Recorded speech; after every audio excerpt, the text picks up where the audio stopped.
लोग सालों से यहाँ जिनों के रहने की बात को मानते हैं।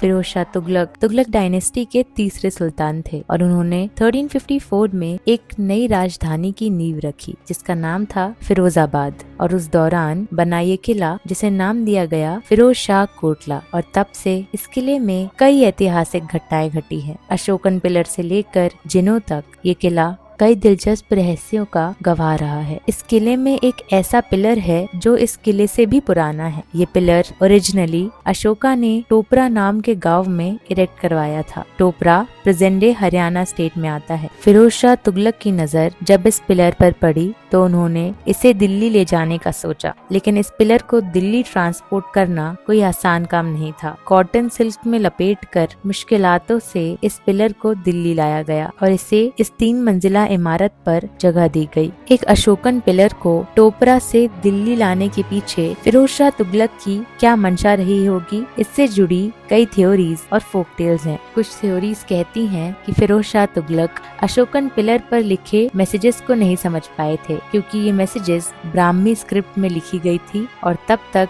ब्राह्मी डिसाइफर नहीं हुई थी। फिरोज शाह तुगलक को लगा कि ये मैसेजेस जादुई ताकत को रिप्रेजेंट करते हैं और इन ताकतों से उनके नए कैपिटल फिरोजाबाद में तरक्की और खुशहाली आ सकती है। दूसरी थ्योरी ये है कि फिरोज शाह तुगलक इस पिलर को केवल अपनी पावर्स या डोमिनेशन दिखाने के लिए लेकर आए थे और तब से ये 2500 साल पुराना अशोकन पिलर इस 670 साल पुराने किले का हिस्सा है। इस पिलर के ठीक सामने है जामी मस्जिद, जो उस जमाने की इकलौती मल्टी स्टोरीड मस्जिद हुआ करती थी। और जब तैमूर ने दिल्ली पर आक्रमण किया था तब इसी मस्जिद में तैमूर नमाज पढ़ा करता था और आखिरकार इस मस्जिद से इंस्पिरेशन लेकर तैमूर ने अपने घर समरकंद में भी एक मस्जिद का निर्माण करवाया था। हालांकि समय के साथ ये मस्जिद काफी डैमेज हो गई है, लेकिन इस मस्जिद के नीचे बने हुए चेम्बर्स में इस किले का सबसे रहस्यमयी राज छुपा है।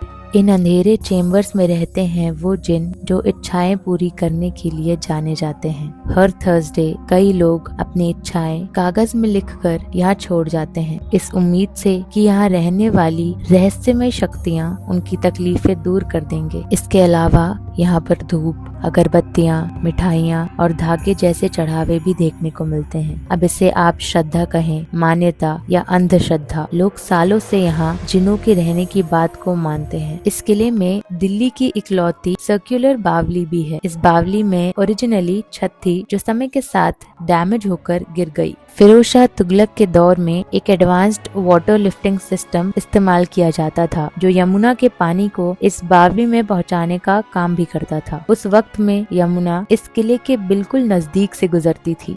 इस किले से जुड़ी हुई कई कहानियों में एक मुगल बादशाह की हत्या की कहानी भी है। मुगल बादशाह आलमगीर के वजीर इमादुल मुल्क ने अनबन के चलते आलमगीर को धोखे से फिरोज शाह कोटला में जाने को कहा, ये कहकर कि एक संत उनसे वहां मिलना चाहते हैं। आलमगीर बिना सुरक्षा के ही फिरोज शाह कोटला की तरफ निकल पड़े, लेकिन रास्ते में ही उनकी हत्या इमादुल मुल्क के द्वारा भेजे गए हत्यारों के हाथों हुई और इस धोखे की कहानी फिरोज शाह कोटला के किले से हमेशा के लिए जुड़ गई। फिरोज शाह तुगलक की मौत के बाद आगे के सुल्तानों ने इस किले को तवज्जो नहीं दी और यमुना ने भी अपना रास्ता बदल लिया, जिसकी वजह से यहाँ पानी की भी कमी होने लगी। इन्हीं सब कारणों के चलते धीरे धीरे फिरोज शाह तुगलक द्वारा बनवाया गया ये किला अबैंडन कर दिया गया, लेकिन यहाँ के जिनों ने कभी इस किले को नहीं छोड़ा और आज भी लोग इन जिनों की तलाश में दूर दूर से इस किले में आते हैं। इतिहास, लोक कथाओं और मान्यताओं का